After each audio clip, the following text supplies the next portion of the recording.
આપ સર્વોને હેતપૂર્વક જય શ્રી સ્વામિનારાયણ। આજની સત્સંગ કથા વાર્તા નિજ મંદિર સાવરકુંડલા। આજની સત્સંગ કથા વાર્તામાં આપને શ્રીમદ વાસુદેવ મહાત્મ્યની કથા સાંભળશું। અધ્યાય 10। મહાજનોના અનાદરથી નષ્ટ થયેલી લક્ષ્મી ફરીથી મળવી મહાદુર્લભ છે, એમ માનતા જિજ્ઞાસુ સાવરની મુનિ પૂછે છે કે હે સ્વામી કાર્તિક, સમુદ્રમાં લીન થયેલી લક્ષ્મી ઇન્દ્રે ફરીથી ક્યાં ઉપાય કરીને મેળવી, જેમાં લક્ષ્મીજી અને નારાયણનો મહિમા વર્ણવ્યો છે, એવી તે સર્વ કથા મને જિજ્ઞાસુને કહેવાને યોગ્ય છો। આ રીતે પૂછેલા કાર્તિક સ્વામી કહે છે કે સાવરની મુને, લક્ષ્મીએ રહિત થઈ ગયેલો, લક્ષ્મીએ રહિત એવા દાનવોએ પણ યુદ્ધમાં પરાભવ પમાડેલો, માટે જ તેમણે જેનું સ્થાન ત્રિલોકી રાજ્ય હરી લીધું છે, માટે જ ઇન્દ્રપદનો સમગ્ર વૈભવ, સુખ સાધન ભોગોપકરણાદિક જેનો નષ્ટ થઈ ગયો છે, એવો દેવેન્દ્ર વરુણાદિક દિક્પાળોની સાથે ગિરિ ગુહાઓમાં, કુંજોમાં અને ગહન વનોમાં અહીં તહીં ભમવા લાગ્યો। એટલે ગિરિ ગુહા માંગથી કુંજોમાં, અને વળી કુંજો માંગથી મહાવનોમાં, અને વળી ફરીથી ગિરિ ગુહા દિકમાં એમ ભ્રમણ કરવા લાગ્યો। લતા વિગેરેથી ઢંકાયેલા સ્થાનોને કુંજ કહે છે। વૃક્ષના વલ્કલ અને મૃગચર્મ જેમને પહેરવામ ઓઢવાના વસ્ત્રો છે, અને પશુ પક્ષીઓના માંસને જ ભક્ષણ કરનારા એવા દેવો, દૈત્યો, નરો, નાગો અને સર્પો, આ સર્વે તુલ્ય આચાર, બાહ્ય વેશાદિક અને પરિચ્છેદ ભોગોપકરણાદિક વૈભવવાળા થઈ ગયા। દેવાદિક સર્વ કોઈના પણ ઘરોમાં પાત્રો તો મૃત્તિકામય જ હતા। દેવાદિક સર્વ કોઈ પણ અતિરાંગ જેવા થઈ ગયા, અને તેમની સર્વ કોઈ સ્ત્રીઓ તો પિશાચણીના જેવી થઈ ગઈ હતી। પ્રથમ તો પૃથ્વી ઉપર 12 વર્ષ પર્યંત અનાવૃષ્ટિ એટલે કે દુષ્કાળ સ્થિતિ વર્તી રહી। અનંતર કોઈ વર્ષમાં સ્વલ્પ વૃષ્ટિ થઈ, અને કોઈ વર્ષમાં તો સ્વલ્પ પણ થઈ નહીં। આ રીતે દારિદ્ર્યના દુઃખવાળા ત્રિલોક વર્તી દેવાદિક જનોને શતવર્ષો વીતી ગયા। આટલું દુઃખ હોવા છતાં તેઓ મરણ કેમ પામ્યા નહીં? તો પ્રારબ્ધ કર્મ બહુ બળવાન હોવાથી આવી અતિ દુઃખ દશામાં પણ તેઓ મરણ પામ્યા નહીં। જ્યારે તેઓ અતિ દુઃખમાં પણ મર્યા નહીં, ત્યારે તેઓનું જીવન કેમ થયું? તો તેને સદ્રષ્ટાંત કહે છે કે જેમ નરકોમાં નારકી નરો દુઃસહ દુરંત દુઃખ ભોગવવા છતાં પણ નહીં મરતા થકા જીવતા જ રહે છે, તેમ મરણ તુલ્ય દુઃખ પામવા છતાં પણ જીવતા જ રહ્યા। આવી દુર્દશા માંગ રહીને પણ લક્ષ્મીની પ્રાપ્તિ માટે યજ્ઞાદિક વડે બહુ પ્રયત્ન કરવા છતાં પણ લક્ષ્મીને તો ન જ પામ્યા। મહાપ્રયાસ કરવા છતાં પણ જ્યારે લક્ષ્મીની પ્રાપ્તિ થઈ જ નહીં, અને આવી દારિદ્ર્ય દશામાં 1000 વર્ષ વીતી ગયા, ત્યારે દુર્વાસા ઋષિનો શાપ થયેલો હોવાથી બધાય દેવતાઓ અતિ જૂનાં, મેલાં, ફાટલાં, સાંધેલાં વસ્ત્રોને ધારીને મેરુ પર્વત ઉપર રહેલા બ્રહ્માજીને શરણે ગયા। શરણે ગયેલા ઇન્દ્રાદિ દેવોએ બ્રહ્માને પ્રણામ કરીને પોતાનું સમગ્ર દુઃખ નિવેદન કર્યું।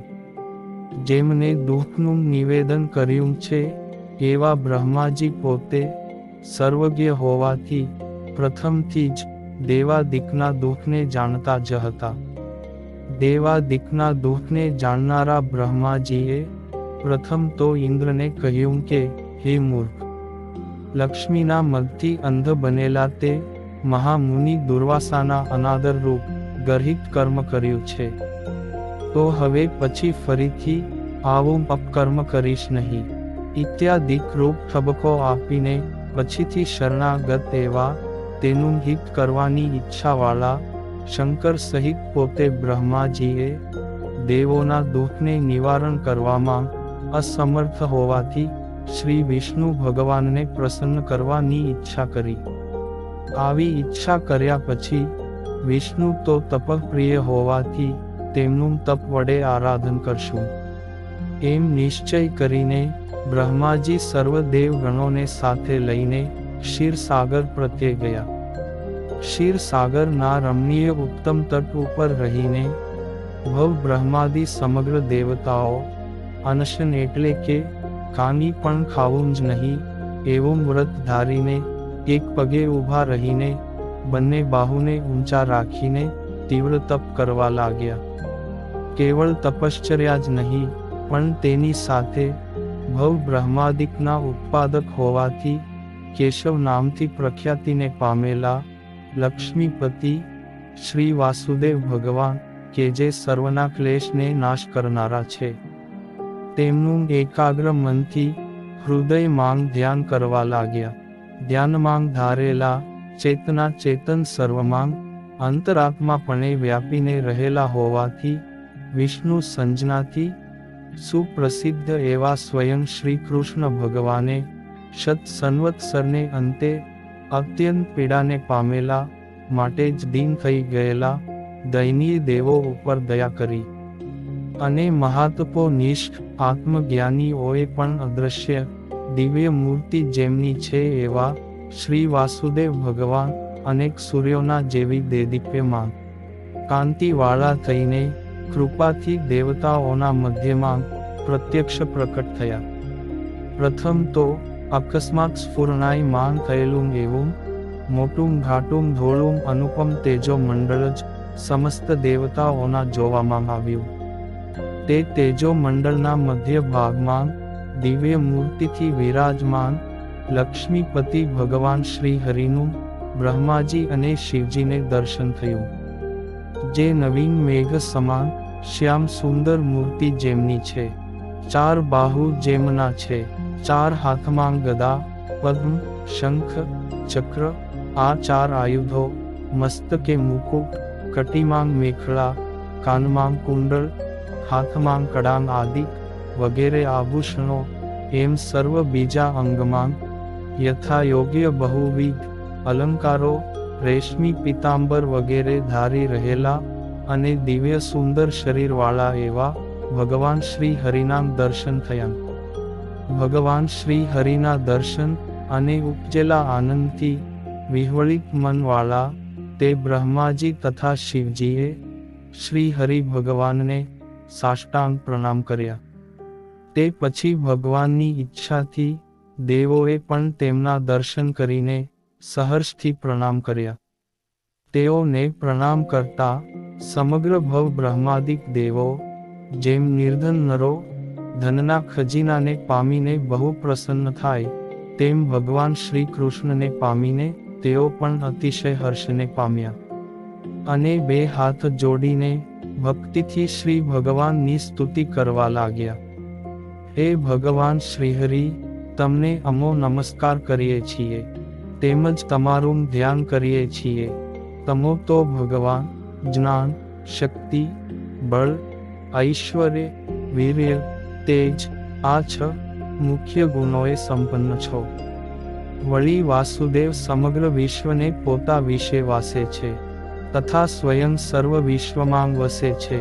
માટે વાસુ અને ઉત્પત્તિ, સ્થિતિ અને પ્રલય વડે વિહાર કરે છે. માટે અમો દેવે મળીને તમોને વાસુદેવ કહ્યા છે. વળી પ્રદ્યુમ્ન રૂપે સકળ બ્રહ્માંડનું પોષણ કરનારા, અનિરુદ્ધ રૂપે સમગ્ર બ્રહ્માંડને સર્જનારા અને સંકર્ષણ રૂપે સમસ્ત બ્રહ્માંડને સંહારનારા છો. અર્થાત વાસુદેવ, સંકર્ષણ, અનિરુદ્ધ અને પ્રદ્યુમ્ન આ ચતુર્વ્યુહને ધરનારા તમો છો. ઓમ નમો ભગવતે. આ શ્લોક બ્રહ્માદિકે જપવા યોગ્ય 33 અક્ષરવાળો મંત્ર જાણવો. આ મંત્રથી દેવતાઓએ પ્રથમ સ્તુતિ કરી હતી.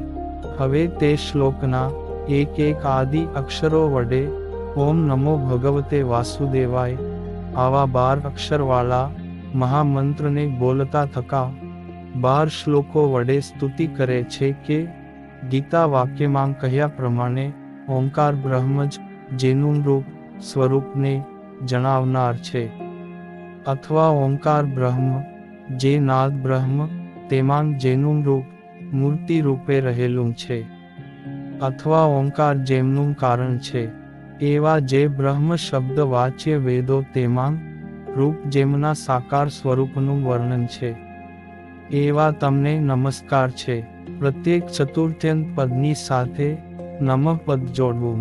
આકાર, ઉકાર, મકાર આ 3 પ્રકારે અથવા જગત સર્ગાદિકને માટે બ્રહ્મા, વિષ્ણુ, શિવ આ 3 પ્રકારે પ્રકટ કરી છે મૂર્તિ જેમણે અનેક બ્રહ્માંડોની ઉત્પત્તિ, સ્થિતિ અને પ્રલયના મુખ્ય કારણ અને નિર્ગુણ પ્રાકૃત ગુણોએ રહિત એવા તમને નમસ્કાર છે. સર્વજનોના નેત્રોને આનંદ આપનારું છે દિવ્ય રૂપ જેમનું પ્રણત જનોના સમગ્ર કલેશને નાશ કરનારા આ નિરુક્તિને અનુસારે સાર્થક કેશવ નામથી પ્રખ્યાતિને પામેલા સ્વતંત્ર અને અનેક ઐશ્વર્યયુક્ત મૂર્તિ જેમની છે, એવા તમને નમસ્કાર કરીએ છીએ. સમગ્ર ભક્તોને અનવધિ આનંદ આપનારા, કાળ માયા આદિકને મોહ ઉપજાવનારા, સદ્ધર્મમાન જનોને વર્તાવનારા અથવા સદ્ધર્મના સંરક્ષક સદાય આનંદમય મૂર્તિ જેમની છે, એવા શ્રી કૃષ્ણ તમને નમસ્કાર છે. સંસાર સાગર માંગ પડેલા જનોને તે થકી ઉદ્ધાર કરવામાં સમર્થ છે કીર્તિ જેમની. એટલે જેમના ગુણ, ચરિત્ર અને નામના કીર્તનથી જનોનો સંસાર સાગર થકી ઉદ્ધાર થાય છે. દર્શનીય સ્વરૂપ જેમનું છે એવા ઘનશ્યામ તમને નમસ્કાર છે. 4 દીર્ઘ બાહુઓ વડે ગદા, પદ્મ, શંખ, ચક્ર આ 4 આયુધોને ધરનારા દેવો, ગાયો, વિપ્રો અને ધર્મનું રક્ષણ કરનારા એવા તમને વારંવાર નમસ્કાર છે. મુમુક્ષુ જનોએ વરવા યોગ્ય, શરણાગતોને વાંછિત વર આપનારા, નિગમ તથા આગમોએ કરીને જાણવા યોગ્ય છે સ્વરૂપ જેમનું અને વેદના ગર્ભભૂત વેદોત્પત્તિના હેતુ એવા તમને નમસ્કાર છે. તેજો મંડળના મધ્યમાં વિરાજમાન દિવ્ય સુંદર મૂર્તિ જેમની છે, કાળ માયાદિક થકી પર એવું જે અક્ષર બ્રહ્મ તે થકી સ્વરૂપ, સ્વભાવ, ગુણ વિભૂતિ વગેરે વડે નિરતિશય શ્રેષ્ઠ હોવાથી પરતર એવા વિષ્ણુ તમને નમસ્કાર કરીએ છીએ. મન અને વાણીને અગોચર છે મહિમા જેમનો, અક્ષરપતિ અવિનાશી સ્વરૂપ જેમનું છે, સર્વમાં અંતર્યામીપણે રહેલા સ્વરૂપ સ્વભાવાદિક વડે સર્વથી મોટા એવા તમને વારંવાર નમસ્કાર છે. હે ભગવાન, આપ એક જ આશ્રિત જનોને સર્વોત્તમ અક્ષય સુખને આપનારા છો, માટે જ મહા આપત્તિએ કરીને અધિક ક્લેશને પામેલા અમો શરણ્ય આપના શરણને પામ્યા છીએ. હે દેવાધિદેવ, તમારા ભક્ત એવા દુર્વાસા ઋષિના અપરાધને લીધે લક્ષ્મીએ રહિત થયેલા અમો આવી દુર્દશાને પામ્યા છીએ. એ તે કેવી દુર્દશા છે? તો હે પ્રભો, અન્ન, પાન, વસ્ત્ર, ગૃહ આદિક વિનાના થઈ પડેલા અમોને ત્યાગ કરીને ધર્મ પણ લક્ષ્મીજીની સાથે ચાલ્યો ગયો છે. આવી દુર્દશા માંગ આવી પડેલા અમારું રક્ષણ કરવા માટે આપ જ સમર્થ છો. જે હેતુ માટે અમો સર્વે દેવતાઓ અને ધર્મ આપના જ કહેવાઈએ છીએ, એવી લોકશાસ્ત્ર માંગ પ્રસિદ્ધિ છે. તે હેતુ માટે અમને દુર્વાસાના શાપ પહેલાં જેવા સુખી હતા તેવા સુખી કરવાને માટે આપ જ યોગ્ય છો. આ રીતે 12 શ્લોકના સ્તોત્રમાં રહેલા એક આદિ અક્ષરો વડે ઓમ નમો ભગવતે વાસુદેવાય આવા શ્રી વાસુદેવના દ્વાદશાક્ષર મંત્રનો ઉદ્ધાર જાણવો.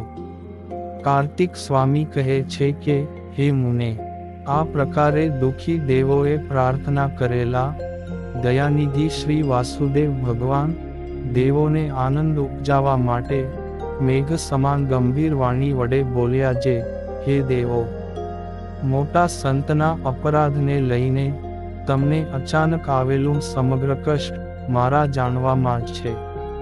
તો તે કષ્ટની નિવૃત્તિ માટે હું જે ઉપાય કહું તેને હમણાં જ તમો કરો. અને હવે તે ઉપાય કહે છે કે મહાસાગરમાં સમગ્ર ઔષધિઓને નાંખીને, નાગરાજ વાસુકીને નેત્રાંગ તરીકે રાખીને અને મંદરાચળને મથન દંડ એટલે કે રવાઈયા તરીકે રાખીને તેના વડે તમો અસુરો સાથે મળીને સમુદ્ર મંથન કરો. ત્યારે દૈવોએ કહ્યું કે અસુરોને અને અમારે અન્ય અનાદિ વૈરભાવ હોવાથી મેળાપ શી રીતે થાય? તો જે વ્યવહાર વિચક્ષણ જનો છે તે સ્વાર્થ માટે માનાદિ દોષનો ત્યાગ કરીને શત્રુઓ સાથે પણ મેળાપ કરી દે છે. તો તમો પ્રથમ અસુરો સાથે સંધિ કરો અને પછી સમુદ્ર મંથન કરો. તે કાર્યમાં હું તમને સહાય કરીશ. તો તમારે તેમાં જો કોઈ અંતરાય આવે તો લેશ પણ ખેદ કરવો નહીં. તમો દેવો એક તો અમૃત અને વળી બીજી લક્ષ્મીજીની દ્રષ્ટિને પામીને પૂર્વના કરતાં પણ અધિક બળવાળા થશો. મારા થકી વિમુખ દૈત્યો તો ફળભાગી નહીં થતાં કેવળ ક્લેશના જ ભાગી થશે. કાર્તિક સ્વામી કહે છે કે, હે મુને, આ પ્રકારે ભક્તોના સંકટને નાશ કરનારા વિષ્ણુ ભગવાન દેવોના પ્રત્યે આવું વચન કહીને અંતર્ધાન થઈ ગયા. અને દેવો ભગવાનને નમસ્કાર કરીને તેમના કહેવા પ્રમાણે કરવામાં તત્પર થયા હતા. ઇતિ શ્રી સ્કંદ પુરાણે વિષ્ણુ ખંડે શ્રી વાસુદેવ મહાત્મ્યે શ્રી વાસુદેવ પ્રસાદ નિરૂપણ નામે 10મો અધ્યાય સંપૂર્ણ. અને હવે પછીની કથા વાર્તા આપને આગળના ભાગમાં સાંભળશું. અત્યારે આપ સર્વોને ભાવથી જય શ્રી સ્વામિનારાયણ.